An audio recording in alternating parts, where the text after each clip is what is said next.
Which brings me to my next point, the utter weakness and incompetence of the United Nations.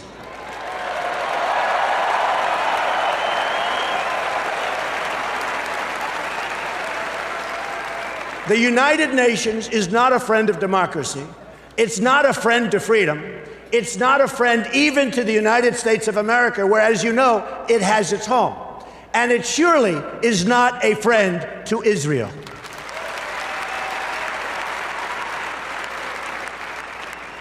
With President Obama in his final year, yay.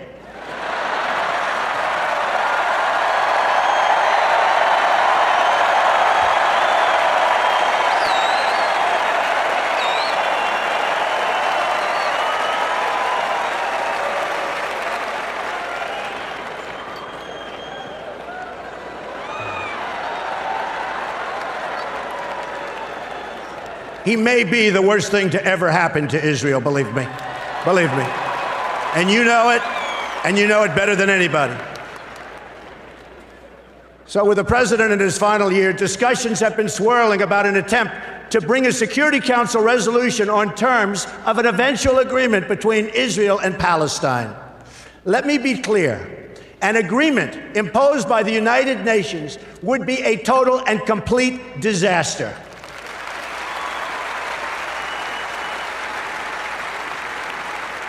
The United States must oppose this resolution and use the power of our veto, which I will use as president 100%.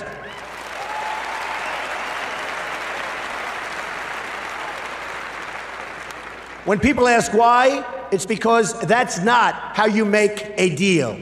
Deals are made when parties come together. They come to a table and they negotiate. Each side must give up something. It's values. I mean, we have to do something where there's value in exchange for something that it requires. That's what a deal is. A deal is really something that when we impose it on Israel and Palestine, we bring together a group of people that come up with something that's not going to happen with the United Nations. It will only further, very importantly, it will only further delegitimize Israel. It will be a catastrophe and a disaster for Israel. It's not going to happen, folks.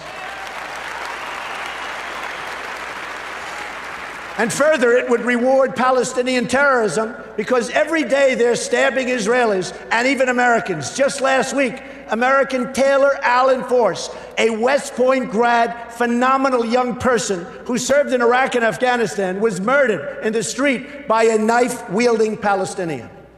You don't reward behavior like that. You cannot do it.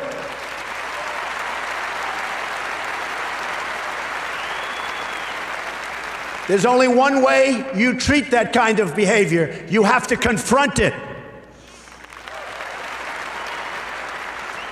So it's not up to the United Nations to really go with a solution. It's really the parties that must negotiate a resolution themselves. They have no choice. They have to do it themselves, or it will never hold up anyway. The United States can be useful as a facilitator of negotiations, but no one should be telling Israel that it must be, and really that it must abide by some agreement made by others thousands of miles away that don't even really know what's happening to Israel, to anything in the area. It's so preposterous. We're not going to let that happen.